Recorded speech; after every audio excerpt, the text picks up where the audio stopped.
there's a million ways to play the game in terms of blowing stuff up, meaning you can kind of not be looking to do it, but you see something that you want to blow up and you're driving along really fast, you aim the car at it and you bail and there it is.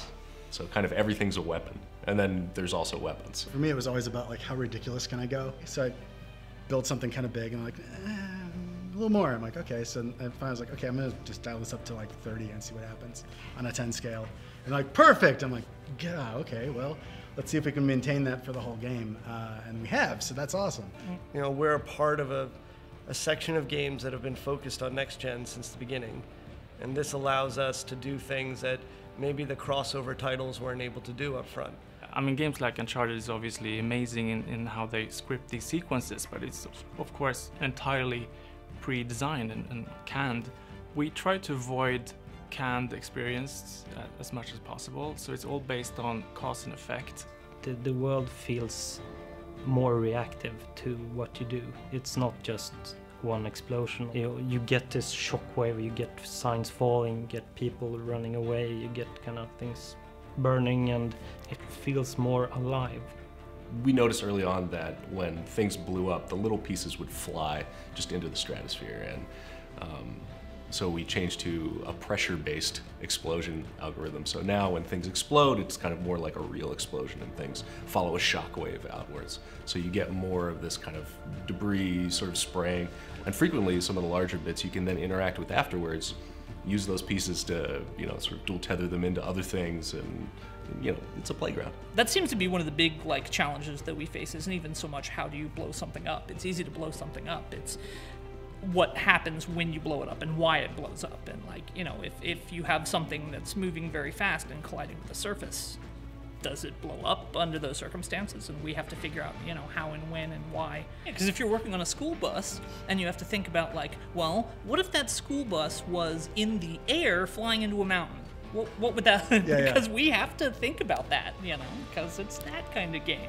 I think one of the more spectacular things is, newest is the bridge that's fully destructible. My job is to figure out sort of what we can do feasibly. In most cases, you know, depending on where you sort of place these explosives or how you explode it, different pieces will sort of activate and come off. Like if I decide that I'm going to blow up the middle part, then the two sides, sometimes one of them doesn't always fall. It'll just sort of sit there and hang.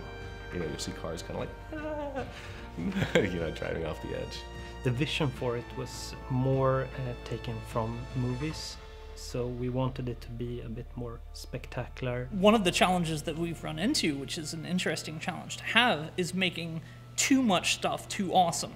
We have to take some things and be like, all right, well, so when you kick this can, it's not going to be an atom explosion. It's going to, you know, it's just going to, maybe a small gas bomb fireball, and then... Well, we have done a few things that make no sense, but it's okay. But that's true. Yeah, there is some of that, yeah. So.